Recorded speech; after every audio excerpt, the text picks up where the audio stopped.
The alarm screamed through every corridor of the Galactic Preservation Station. Red lights flashed across the metal walls as alien workers ran toward the escape pods.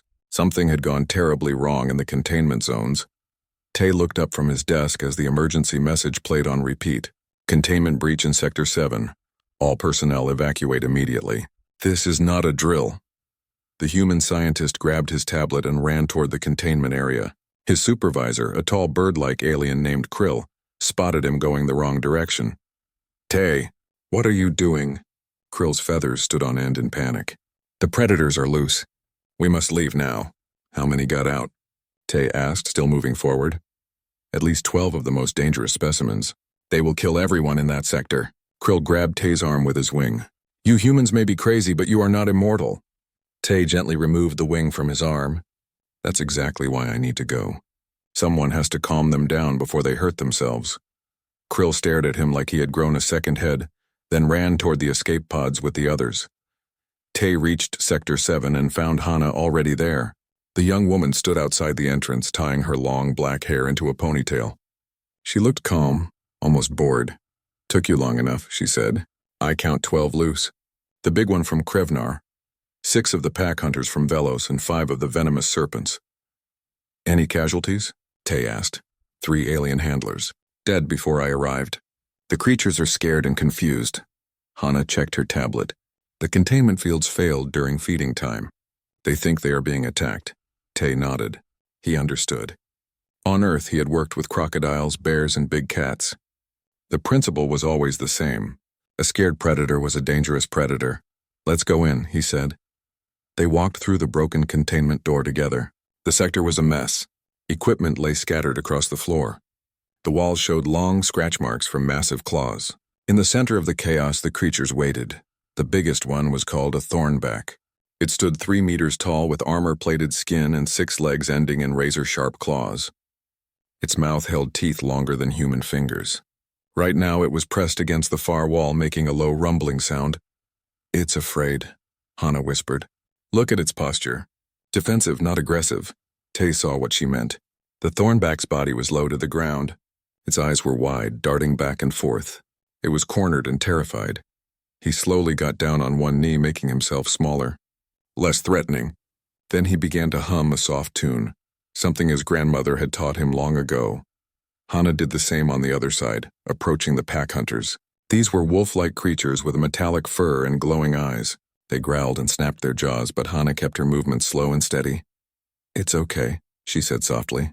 "Nobody's going to hurt you. You're safe." The words probably meant nothing to the creatures, but the tone did.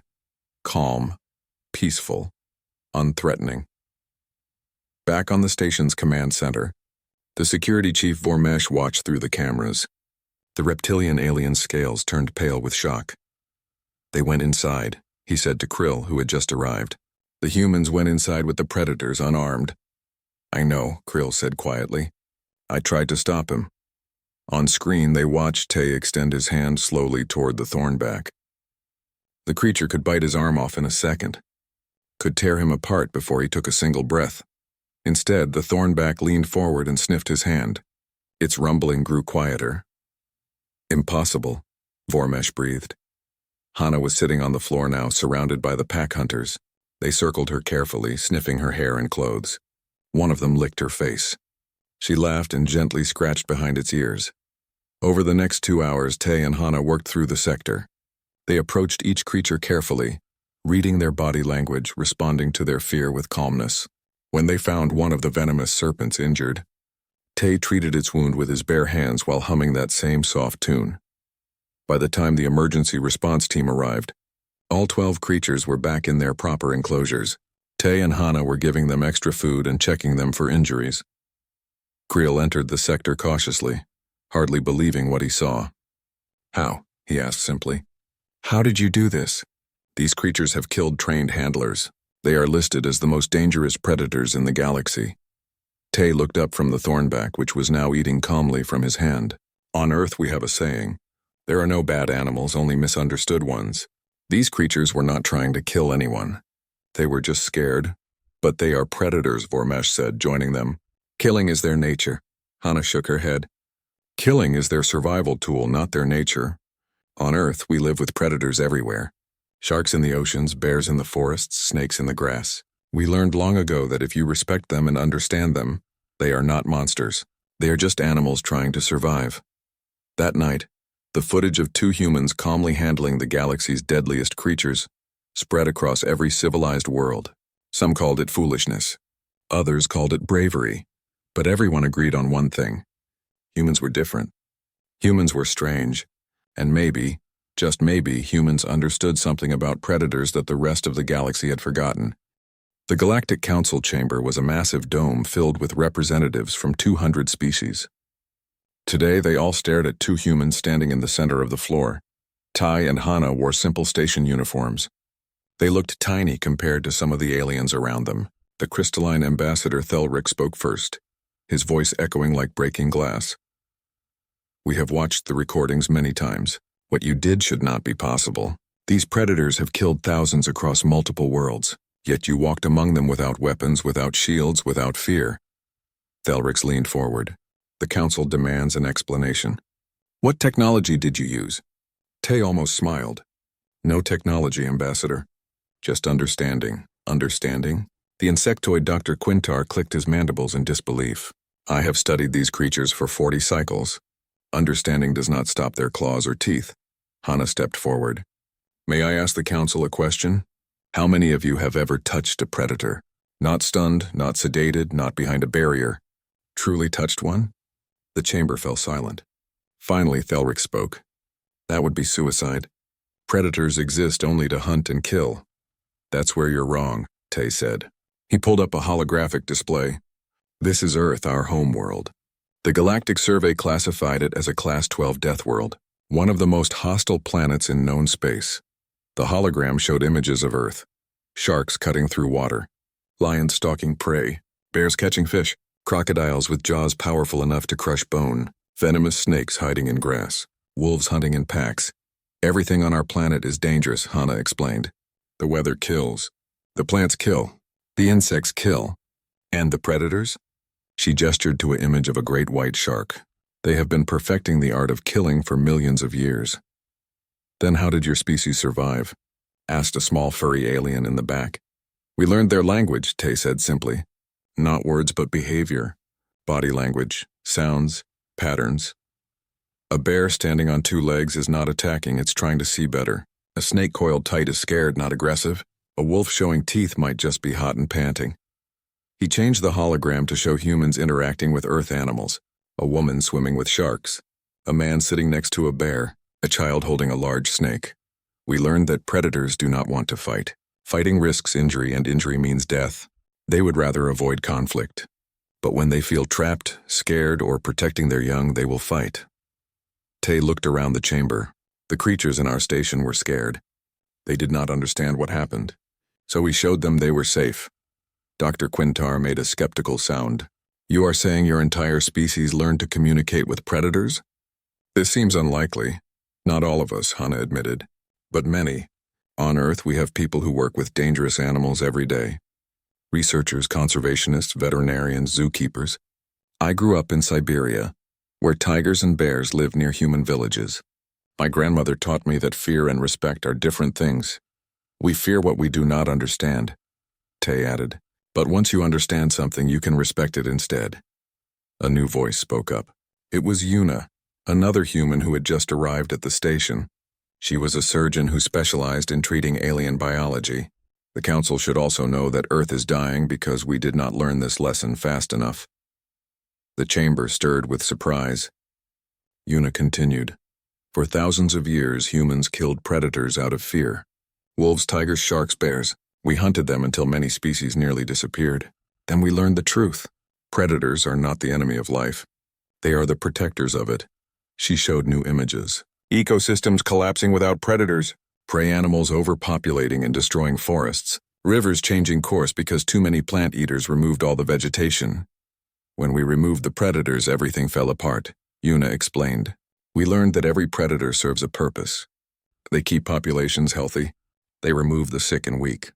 They maintain balance. Now we are trying to bring them back, but it may be too late for some species. Jin, a specialist in venomous creatures, joined them. The council asked how we survived a Deathworld. The answer is adaptation. Our bodies adapted.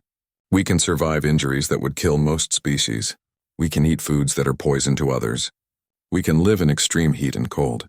But our minds adapted too. We learned to read danger, to understand it, to live alongside it. This is why the creatures trust us, Tay concluded. They recognize something in us. Maybe they smell that we are also predators. Maybe they sense that we are not afraid of them. But we do not want to harm them either. On Earth we call it respect. You do not fear the tiger, but you respect what it can do. You do not run from the shark, but you give it space. Ambassador Thelrix was quiet for a long moment. Then he said, and the council has a proposal. Across the galaxy we have conflicts with dangerous species. Predators attacking colonies. Protected creatures breaking containment. But territorial disputes. We solve these problems with weapons and force. Perhaps there is a better way. You want us to train others? Hana asked. Yes, establish a team. Teach willing species your methods. Create what you would call a wildlife response unit. Thelrix's crystalline body reflected the chamber lights. The galaxy has feared predators for thousands of years. Maybe it is time we learn to understand them instead. Tai and Hana exchanged glances. This was more than they expected. But it was also an opportunity. We will need more humans, Tay said. Specialists in different fields. And we will need time. This cannot be learned from a textbook. You will have whatever you require, Dr. Quintar said. If your methods can reduce casualties both for our people and for the creatures, it is worth the investment. As the meeting ended, Hana approached Tai quietly. Do you think this will work? Can we really teach aliens to do what we do? Tay looked at the hologram still floating in the center of the chamber. It showed the thornback calmly eating from his hand. I do not know, he admitted, but we have to try. Because the alternative is watching the galaxy make the same mistakes Earth made, and I do not want to see these magnificent creatures disappear because everyone is too afraid to understand them. The training facility sat on a remote moon, far from populated worlds. Inside, 20 alien cadets stood in nervous rows. They came from different species, different planets, different cultures, but they all shared one thing. They wanted to learn the human way. Rena walked along the line of cadets, her boots clicking on the metal floor. She had tracked jaguars through Earth's rainforests and lived among wolves in the wilderness. Now she was teaching aliens who had never touched a wild animal in their lives. First lesson, she said. Forget everything you learned about predators. Forget that they are dangerous. Forget that they are killers. Start fresh. A young alien named Zixala raised her hand. She was tall and thin with purple skin and 4 arms. But they are dangerous. How can we forget facts? I did not say they are not dangerous, Rena corrected. I said forget that is all they are. A predator is not a monster. It is a living creature with needs, feelings, and fears. Until you see that, you cannot work with them. Sung stood near a large water tank. Inside, something massive moved through the dark water. He was a marine biologist who had swum with Earth's deadliest ocean predators. Let me show you something, Sung said. He pressed a button and the water became clear. The cadets gasped. Inside the tank was a creature that looked like a cross between a shark and an octopus. It had rows of teeth and tentacles lined with poisonous barbs. It was called a deep maw, and it had killed 17 people in the last year. Sung opened the top of the tank and climbed down a ladder into the water. Several cadets screamed. One fainted. Instructor Sung, no, shouted Cadet Brontuk, a massive alien built like a boulder. He moved toward the tank. Stop, Rena commanded. Watch! Sung floated in the water, completely relaxed. The deep maw swam toward him quickly. Its tentacles spread wide, teeth gleaming. Then just before reaching him, it slowed. It circled him carefully. Sung extended his hand and gently touched one tentacle. The creature made a sound like a purr. Predators can sense fear. Sung called up from the water. Your fear tells them you are prey. Your aggression tells them you are a threat. But calmness? Calmness confuses them. It says you are neither prey nor threat. You are something different. He climbed out of the tank, dripping water. This deep maw is not evil. It killed people because they invaded its territory with ships and nets. They took its food and destroyed its home. It was fighting for survival. Now it lives here, safe and fed. It does not need to kill anymore. Over the next weeks, the cadets learned to read body language across dozens of species. They learned that a creature backing away is scared, not planning an attack. They learned that sounds mean different things. A growl can be a warning, a greeting, or just frustration. But learning from lectures was not enough. They needed practice. Hana brought them to the training arena. In the center was a thornback, the same type of creature that Tay had calmed during the station breach. This one was young, only 2 meters tall, but still deadly. "Today you will approach it," Hana announced. The cadets looked at each other nervously. Cadet Zixala stepped forward. "I will try first." "Good," Hana said. "What do you notice about its posture?" Zixala studied the creature. "It is standing tall, head up, looking directly at us, and which means it feels confident. It does not see us as a threat, correct? Now approach slowly. Keep your body low. Avoid direct eye contact. Let it smell you first." Zixala walked forward carefully. She did everything right. The thornback watched her but did not move. She got within 3 meters, 2 meters, 1 meter. Then she smiled and reached out quickly to touch it. The thornback roared and charged. Zixala screamed and ran. Hana calmly stepped into the creature's path and held up one hand. The thornback stopped immediately, huffing with annoyance. "What did I do wrong?" Zixala asked, shaking. "You showed teeth," Hana explained. "Your smile. To many predators, showing teeth is a threat display. Also, you moved too fast at the end. Fast movements trigger chase instincts. I am sorry. I was excited. Excitement is good, but control is better." Hana turned to the group. "Who is next?" Cadet Brontuk stepped forward. He was confident, maybe too confident. He marched toward the thornback with heavy steps. The creature's posture changed. Its body lowered, its eyes narrowed. "Brontuk, stop," Rena warned, but Brontuk kept going. "I am not afraid of this animal," the thornback charged. This time it was not a warning. Brontuk panicked and reached for the weapon at his belt. The creature was seconds from tearing him apart. Hana threw herself between them. She made her body small, dropping to her knees. She turned her face down, avoiding eye contact. The thornback skidded to a stop, its claws scraping the floor.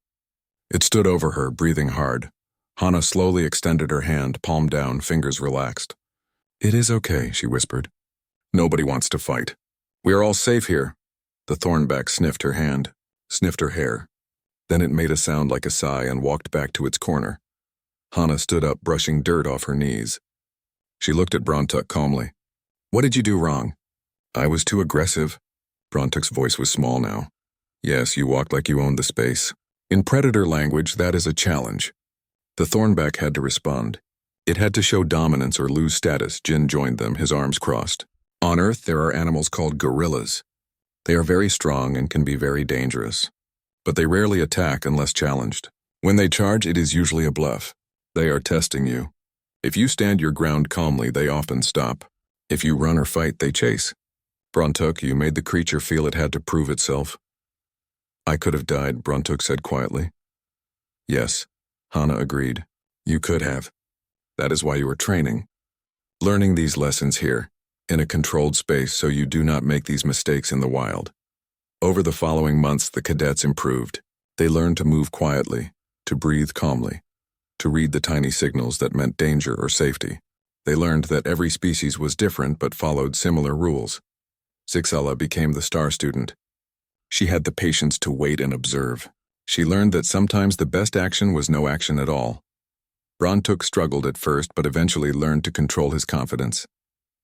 He discovered that his size, which he always thought was his strength, could also make him threatening. He learned to make himself smaller, less intimidating. On graduation day, each cadet had to complete a final test. They entered an enclosure with a predator species they had never met before. No weapons, no backup, just their training and instincts. Every single cadet passed. As Tay watched them receive their certificates, he felt something he had not felt in a long time. Hope.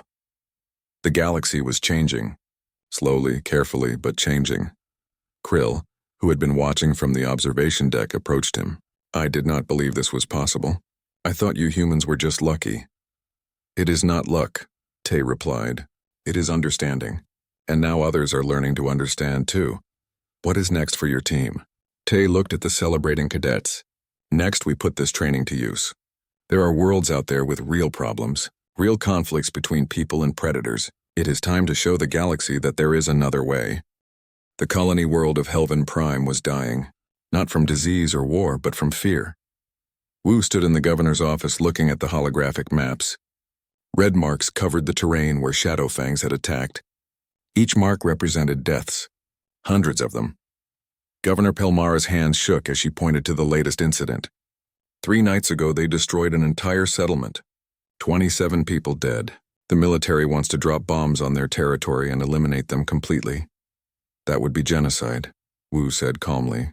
He was a crisis negotiator who had resolved conflicts across a dozen worlds. But this was different. They are animals, not people, Captain Hreknor growled from the corner of the room. The military commander was a heavily armored alien with scars across his face. Shadowfangs are listed as Category 5 predators. Terminate on sight. That is galactic law. Galactic law is wrong, Nari said quietly. She was the team's wildlife veterinarian, and she had been studying the attack patterns for days. Look at this data. The attacks only started 4 months ago. Before that, Shadowfangs and colonists lived side by side for 2 years with 0 incidents. So, Hreknor said, they decided they liked the taste of our people. No, Nari pulled up mining reports. 4 months ago, your colony expanded mining operations into the eastern mountains. That is where the Shadowfangs hunt.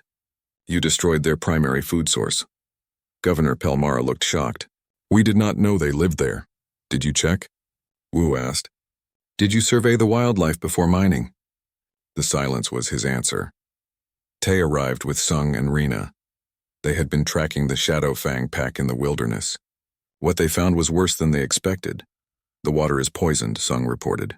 Mining waste is leaking into the streams where the Shadowfangs drink. The chemical analysis shows heavy metals and toxins. The prey animals have fled the area, Rena added. The Shadowfangs are starving. Their hunting grounds are destroyed. Their water is toxic. They are not attacking colonists because they are evil. They are attacking because they are desperate. And there are cubs, Tay said softly. At least 15 juveniles. The pack is trying to feed their young. Captain Hreknor slammed his fist on the table. I do not care about their reasons. They are killing our people. We end this now! Give us 48 hours, Wu said. 48 hours for what? To talk to them? They are animals. 48 hours to fix the problem you created, Wu said, his voice harder now. Your colony destroyed their home and poisoned their water. You turned them into killers. The least you can do is give us time to fix it. Governor Pelmara looked between Wu and Hreknor. What is your plan? First, stop the mining immediately, Tay said. Second, shut down the operations in the eastern mountains. Third, restore their water supply. Fourth, provide food until their prey animals return. That will cost billions. The governor protested. Less than rebuilding settlements after Shadowfang attacks, Nari pointed out. Less than the military operation Captain Hreknor wants. And less than the legal problems you will face when the Galactic Council learns you poisoned a protected species habitat. The governor went pale. Protected species? But they are predators. As of 2 months ago, all apex predators have legal protections, Wu explained, thanks to the new Predator Rights Charter. You can defend yourselves against attacks, but you cannot eliminate the species, especially when the attacks are caused by your own actions. Captain Hreknor looked ready to argue, but the governor raised her hand. You have 48 hours, but my people stay inside during that time. And if even one more person dies, we do this my way. That night, the human team prepared. They loaded transports with food, water, and medical supplies. They studied everything they could find about Shadowfang behavior. They are pack hunters, Rena explained to the group, similar to Earthwolves but bigger and smarter. They have a hierarchy, alpha, beta, and subordinates. If we can reach the alpha, we can negotiate.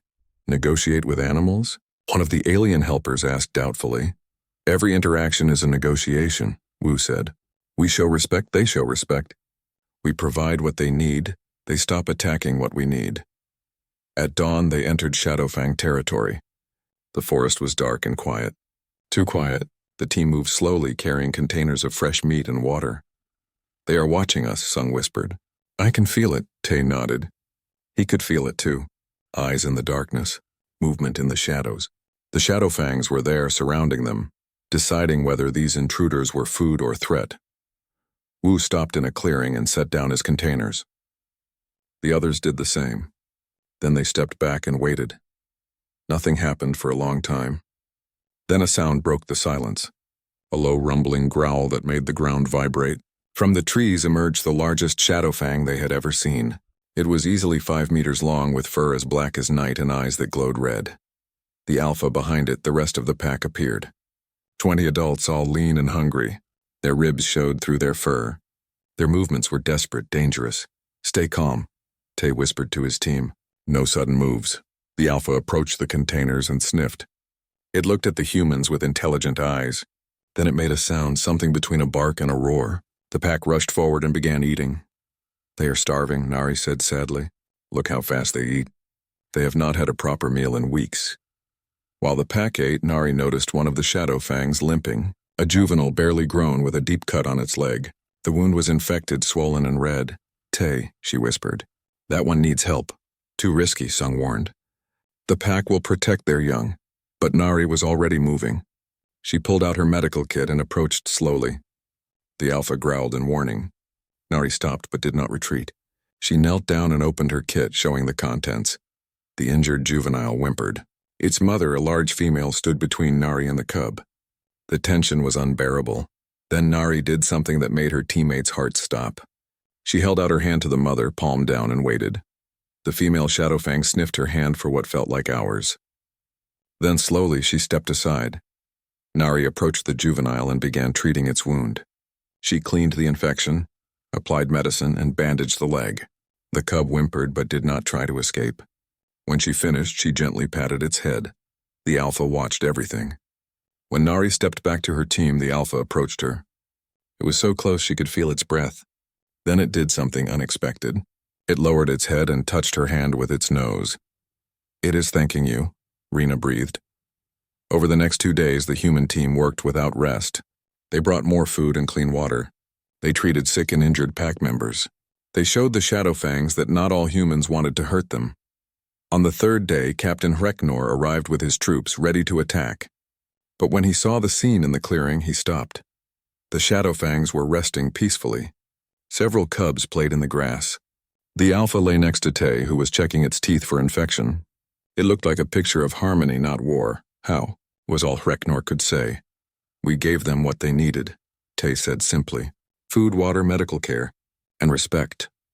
Governor Pelmara agreed to relocate the colony's mining operations and restore the Shadowfang habitat.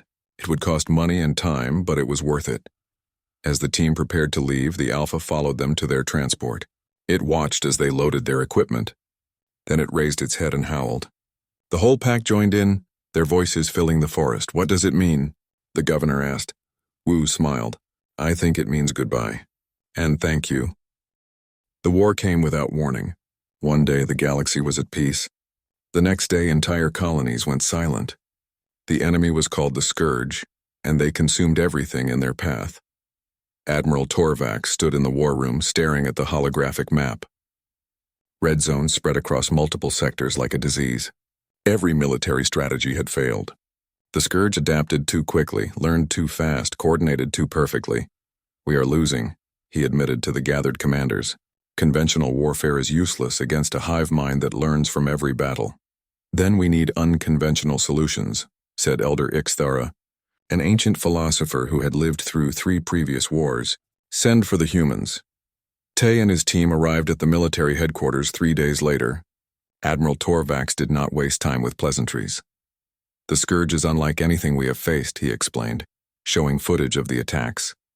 The creatures moved like insects but thought like machines. They adapted to every weapon, every tactic, every defense. We need something they cannot predict. Something they cannot adapt to. Kang, the team's evolutionary biologist, studied the data carefully. They are a hive mind. They share information instantly, but that is also their weakness. And how? Torvax demanded. They understand intelligence, strategy, and technology, but they do not understand instinct, Kang explained. An instinct is not learned. It cannot be transmitted through a network. It just exists in the creature's nature. Jen leaned forward. You want to use predators against them? Exactly, Kang said. The Scourge has biological weapons, toxins, and poisons. But Earth's predators evolved to survive our planet's toxins. Many apex predators from other death worlds have similar resistance, and they operate on instinct, not coordination. The Scourge cannot predict them because there is nothing to predict. A predator hunts because that is what predators do. Admiral Torvax looked skeptical. You want to release dangerous creatures on Scourge-infected worlds? That is madness. Fighting fire with fire, Tay said. On Earth, we learned that ecosystems need balance. The scourge is like an invasive species with no natural predators. We give them natural predators. This is Operation Apex, Hana announced, bringing up her proposal. We transport apex predators to scourge zones. The creatures hunt and kill scourge drones. The scourge cannot control them because predators do not have a network to hack. They are immune to most biological weapons because Deathworld evolution made them nearly indestructible. Mina, a human who grew up on space stations and had always been terrified of animals, spoke up nervously. I spent the last week working with the acid-spitting serpents from Delta 6. They are horrifying and beautiful. The scourge uses acid weapons, but these serpents produce something 10 times stronger. The scourge cannot fight them. Elder Ixthara considered the proposal. This has never been attempted. The risks are enormous. The alternative is extinction, Sung said bluntly. The scourge is winning. We need to try something different. The council approved Operation Apex. It was a desperate plan from desperate times. The humans began the dangerous work of gathering predators from across the galaxy. Thornbacks, shadowfangs, deep maws, acid serpents, and dozens of other species. Creatures that normally would never meet were brought together for one purpose. Hunt the scourge. Transporting them was a nightmare. Mina, who joined the team specifically to conquer her fear, found herself managing 20 acid serpents in a cargo hold. She was terrified but refused to quit. Why are you doing this? Rena asked her one day. You are scared of these creatures. That is why I have to do it, Mina replied. All my life I heard stories about how dangerous predators are. I believed them. I was safe on my station, away from wild animals. But then I watched you all work with them. I saw that my fear was based on ignorance, not knowledge. I do not want to be ignorant anymore. The first deployment was on a planet called Krivos 3. The scourge had consumed 90% of the surface. The military had given up. It was the perfect test site. Transport ships dropped groups of predators into different zones. Thornbacks in the mountains, shadowfangs in the forests, acid serpents in the swamps, and hundreds of other species in their preferred terrain. Then the humans waited. For 3 days nothing happened. The military feared the predators had been killed or consumed. Then the reports started coming in. Scourge drones were being destroyed, not by weapons or explosions but by teeth and claws. The creatures were hunting them. Kang watched the footage with satisfaction. The scourge treats everything as either a resource or a threat. But predators are neither. They are hunters. The scourge cannot adapt to pure instinct. The battles were brutal. Many predators died, but many more survived and learned. They developed hunting strategies against the scourge. Pack hunters worked together to surround drones. Ambush predators waited in hiding. Even solitary hunters found ways to kill efficiently.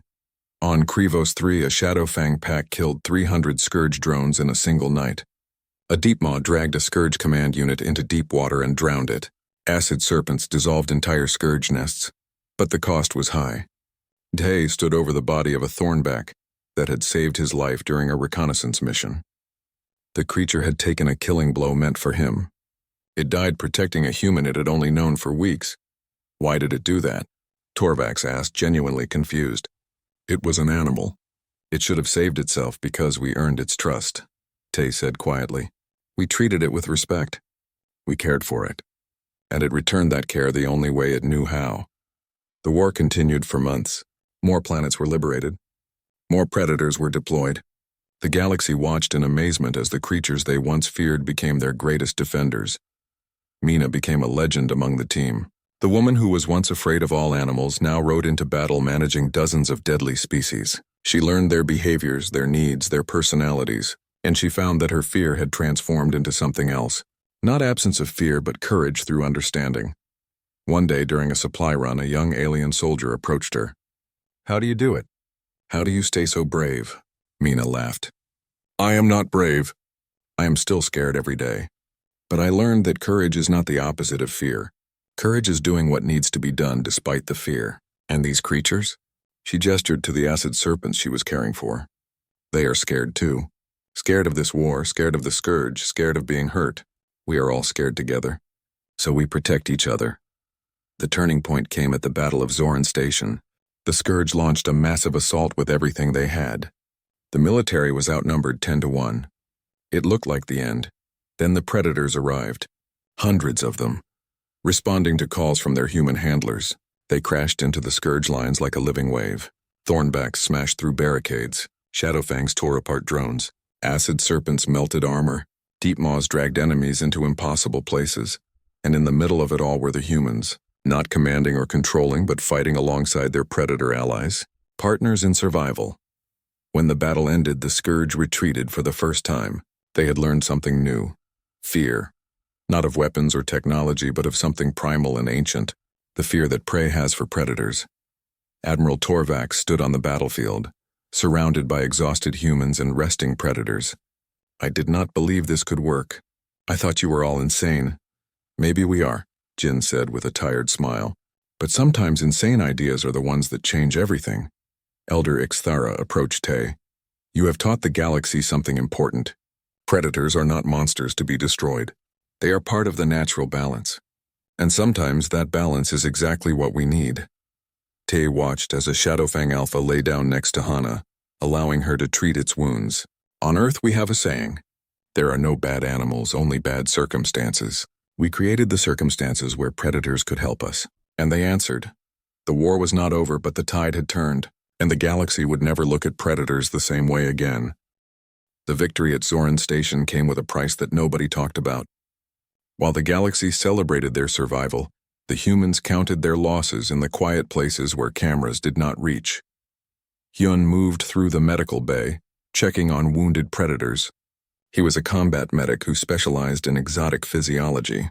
Today he worked on a deep maw with 3 missing tentacles, a shadowfang with a collapsed lung, and an acid serpent that had been burned by its own venom. How many did we lose? Yuna asked. She was helping with surgery, her hands covered in blood that was not red, not even close. 47 confirmed dead, Hyun said quietly. Another 33 critical. We are losing more every hour. The predators had fought bravely, but the scourge had adapted. They learned to target the creatures specifically. The battles became bloodier, the casualties higher. In the corner of the medical bay, Tay sat next to a thornback named Vorkes. It was the same thornback from the training facility, the one that had learned to trust humans first. Now it lay dying from wounds no medicine could fix. Vorkes had saved Tay's life during the battle. A scourge attack drone had cornered him, and Vorkes charged between them. The creature took the full blast meant for Tay. Now it was paying the price. I am sorry, Tay whispered, his hand on Vorkes's armored head. This should not have happened. You should be safe somewhere, living your life. The thornback made a soft rumbling sound. Its breathing was labored and slow. Tay knew it did not have long. For 3 days, Tay refused to leave Vorkes's side. He brought water, food, anything that might help. But they both knew the truth. This was goodbye. On the 3rd night, Vorkes died. The great creature took one final breath and was still. Tay sat there in the dark, tears running down his face. Hana found him an hour later, still holding Vorkes's massive claw. I am sorry, she said softly. It died protecting me, Tay said, his voice broken. It was not even its war. We brought these creatures into this. We asked them to fight for us. And they did. They trusted us and we got them killed. They chose to fight, Hana said gently. You saw how they responded. When we called, they came. Not because we forced them, because they understood what was at stake. That does not make it hurt less. The footage of Tay mourning Vorkes spread across the galaxy. The broadcast showed a human weeping for a creature that most species celebrated killing just a year ago. The image changed something fundamental in how the galaxy saw predators. Sora arrived 2 days later. She was a grief counselor who worked with both aliens and animals. She had seen trauma across 100 worlds, but this was different. The soldiers are struggling, she reported to the team. They watched the predators die to save them. Many feel guilt. Others feel grief. Some do not know what to feel because they never thought animals could be heroes. Commander Zelvith was one of those soldiers. He had lost his entire unit during a scourge ambush. Only survived because a pack of Shadowfangs attacked the enemy from behind. 5 of the Shadowfangs died in the rescue. I do not understand, Zelvith said during a counseling session with Sora. They were animals. Why did they save us? What did they gain? Maybe nothing, Sora said. Or maybe everything. You were fighting together. In that moment you were pack. And pack protects pack. But I spent my entire life being taught that predators are monsters. That they only kill and destroy. Zelvith's voice cracked. Now I watched them die to save me. How do I process that? You honor their sacrifice, Sora said simply. You learn from it, and you make sure their deaths meant something. Hana delivered a speech to the Galactic Council that was broadcast across every civilized world. She stood before billions, her voice steady but her eyes sad. The galaxy is celebrating our victory, but I want to talk about the cost. Over 200 apex predators have died in this war. Creatures that we promised to protect, creatures that trusted us to keep them safe. She showed images of the fallen predators, thornbacks, shadowfangs, deepmaws, acid serpents, and dozens of other species. Each one had a name, a story, a life. On Earth we learned a painful lesson. For thousands of years we killed predators because we feared them. Sharks, wolves, tigers, bears. We hunted them until they nearly disappeared. Then we realized the truth. These creatures were not evil. They were not monsters. They were part of our world, and our world needed them. Hana's voice grew stronger. By the time we understood, it was too late for many species. Earth lost predators that will never return. We cannot bring them back. We can only remember them and promise to do better. I am telling you this because the galaxy is at a crossroads. You can see these creatures as weapons that served their purpose, or you can see them as living beings who made the ultimate sacrifice. You can forget them when the war ends, or you can honor them by ensuring no predator is ever seen as just a monster again. I refuse to let the galaxy make the same mistake Earth made. I refuse to let these magnificent creatures be forgotten. They fought for us. They died for us. The least we can do is remember them. The speech went viral. Across the galaxy, people began to mourn. Memorials appeared on different worlds. Children drew pictures of predators they had never met. Soldiers who fought alongside the creatures shared their stories. Hyun and Yuna worked themselves to exhaustion trying to save the wounded. Some they saved. Some they lost. Each loss hurt like losing family. One night, Hyun sat outside the medical bay, too tired to stand. Nari found him there. You need to rest, she said. I cannot, Hyun replied. Every minute I rest is another minute a predator might die. You cannot save them all. I know, but I have to try. They tried for us. They fought for us. They died for us. The least I can do is try. Commander Zelvith started something that spread quickly. He created a memorial garden on Zoran Station. Each plant represented a predator that fell during the war. Soldiers from every species came to plant trees, flowers, and shrubs. The garden grew rapidly. Soon it covered an entire park. People would visit to pay respects, to remember, to grieve. One day a group of alien children visited the garden. They asked Zelvith questions about the war, about the predators, about why humans cared so much. Because they were not just animals, Zelvith explained. They were individuals with personalities and feelings. They were scared just like us. But they fought anyway. That is courage. That is sacrifice. And that deserves to be honored. As the war continued, something changed in how soldiers fought. They did not see the predators as tools anymore. They saw them as comrades, brothers and sisters in arms. When a shadowfang was wounded, soldiers would risk their lives to protect it. When a thornback fell, troops would cover its body so it could be recovered and honored properly. Tay visited Vorkes's memorial every day. He brought fresh flowers and spent time sitting quietly. Other humans joined him. Then aliens started coming too. One day a young alien approached him nervously. I wanted to thank you, she said. Before this war, I thought predators were evil. My parents taught me to fear them, to hate them. But then I saw you cry for Vorkes. I saw humans fighting alongside these creatures. I realized I was wrong. What changed? Tay asked. I learned that monsters do not cry for their friends. Monsters do not risk their lives to save others. Monsters do not mourn. The young alien placed flowers on the memorial. These creatures were not monsters. They were heroes. And I am sorry it took me so long to see that. Tay watched the sun set over the memorial garden. So many names. So many lives. So much loss, but also hope.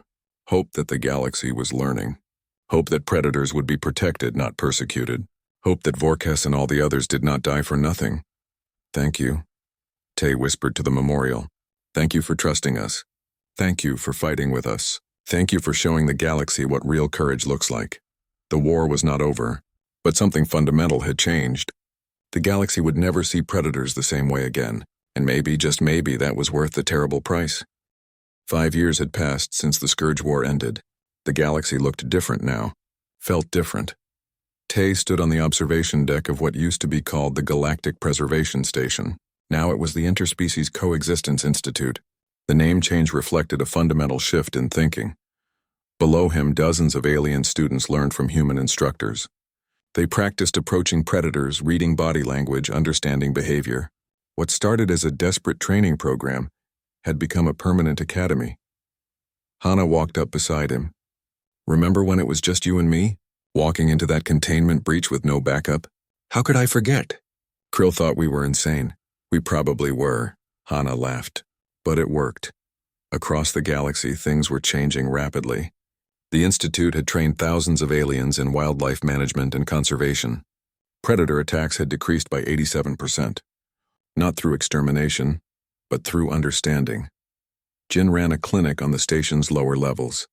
He treated predators from across the galaxy, often discovering that aggressive behavior came from untreated injuries or diseases. His research had saved dozens of species from being classified as threats.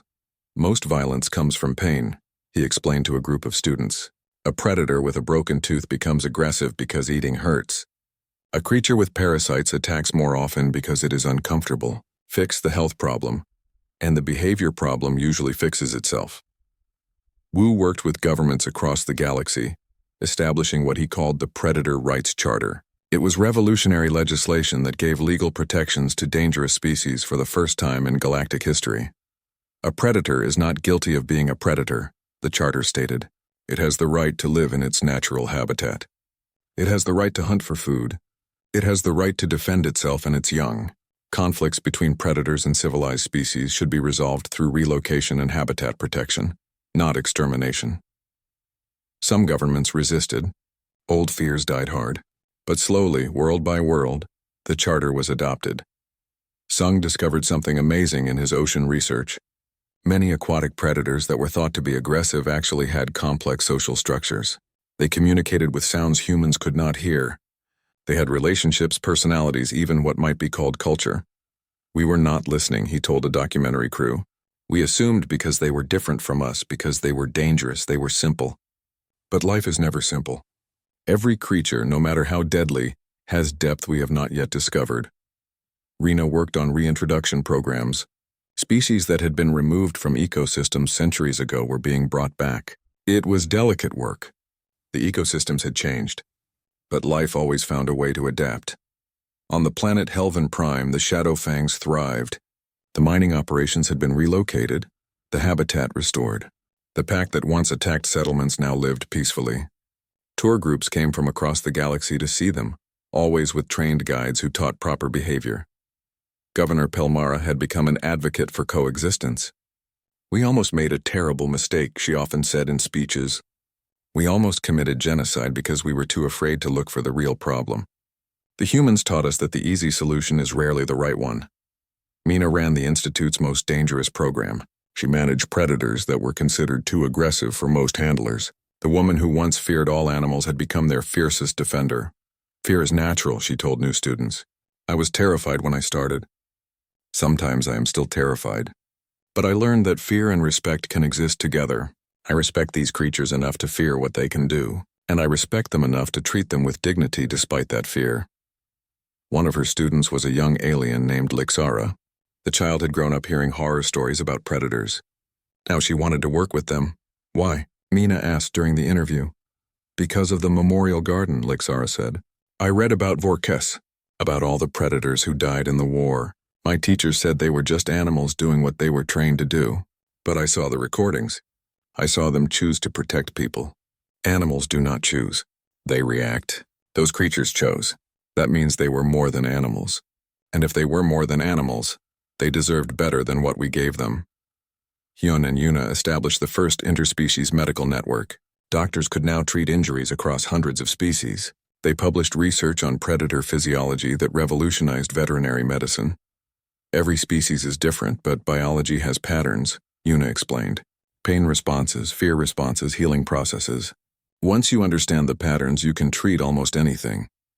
Kang's work on evolution and behavior became required reading in schools across the galaxy. He proved that aggression was not a personality trait but a survival tool. Predators were not evil or good. They simply were. A shark does not wake up and decide to be scary, he wrote in his most famous paper. It exists. It hunts because it must eat. It defends territory because it must survive. We assigned morality to these actions. But the shark is simply being a shark. And that is not a crime, Jay, a human philosopher, taught at the Galactic Academy. His classes on ethics and coexistence were always full. He challenged students to think differently about the concept of monsters. A monster is something that exists outside the natural order, he said in one lecture. But predators are part of the natural order. They always have been. So maybe the real monsters were us, we who feared them, hunted them, and tried to eliminate them simply because they were different. The memorial garden had grown beyond anyone's expectations. It covered 50 acres now with plants from hundreds of worlds. Each one represented a predator lost in the war. Day, a human child born on the station, played in the garden every day. He had never known a time when predators were feared. To him, they were just part of life. Today, he played with a juvenile thornback named Keeper. The young predator was the offspring of Vorkes, born just before the war. Tay had raised it personally, ensuring it learned to trust humans the way its parent had. Keeper was gentle with Day, despite being twice the child's size. They played chase games, careful not to hurt each other. When Day fell and scraped his knee, Keeper made soft, concerned sounds and stayed close until an adult came to help. They are best friends, Day's mother told Tay. Day does not understand why anyone would fear Keeper. That is how it should be, Tay replied. Fear based on ignorance, but understanding based on experience. The dedication ceremony for the expanded memorial garden drew representatives from across the galaxy. High Chancellor Corvallis, leader of the Galactic Council, gave the main speech. 5 years ago, we faced extinction. The scourge threatened everything we built, everything we were. In our desperation, we turned to the humans, and they offered us a solution we never expected. They offered us allies we never imagined. The Chancellor gestured to the garden. These memorials honor predators who fell defending worlds not their own. They fought for creatures they had no reason to protect. They died so we could live. That is heroism beyond question. But this garden is more than a memorial. It is a promise that the galaxy will never forget what these creatures did. A promise that we will protect their descendants. A promise that we will see predators not as threats to be eliminated, but as lives to be cherished. The humans taught us something profound. They taught us that courage is not the absence of fear. It is acting despite fear. They taught us that strength is not about dominating others. It is about understanding them. They taught us that the deadliest creatures in the galaxy can also be the most noble. Corvallis turned to where Tay and his team stood. The Galactic Council was wrong to fear humans. We feared them because they came from a Deathworld where everything tries to kill you. We feared them because they survived by becoming tough, dangerous, and nearly indestructible. But what we missed was how they survived, not by becoming monsters, not by destroying everything that threatened them, but by learning to live alongside danger, by respecting the predators that shared their world, by seeing beauty and value in creatures that could kill them. That is why the galaxy's deadliest creatures trust humans, because humans never stopped seeing them as creatures worthy of understanding, rather than things to be feared. The Chancellor made an announcement that shocked many. Earth's application to join the Galactic Council has been approved. Furthermore, we are establishing the Department of Apex Species Relations. Humans will lead this department, teaching the galaxy what they taught us, that coexistence is possible, that understanding defeats fear, that every life, no matter how dangerous, has value. The crowd erupted in applause, not just for humans, but for what they represented: hope, change, a better way forward. After the ceremony, Tay returned to his favorite spot overlooking the training grounds. Hana joined him, as she often did. We did it, she said softly. We actually changed things. We started the change, Tay corrected. The real work is just beginning. There are still worlds that fear predators, still species that want them eliminated, still so much to teach, but now we have help. Thousands of people who believe what we believe, who see what we see. Tay watched Day playing with Keeper in the distance. The child's laughter echoed across the garden.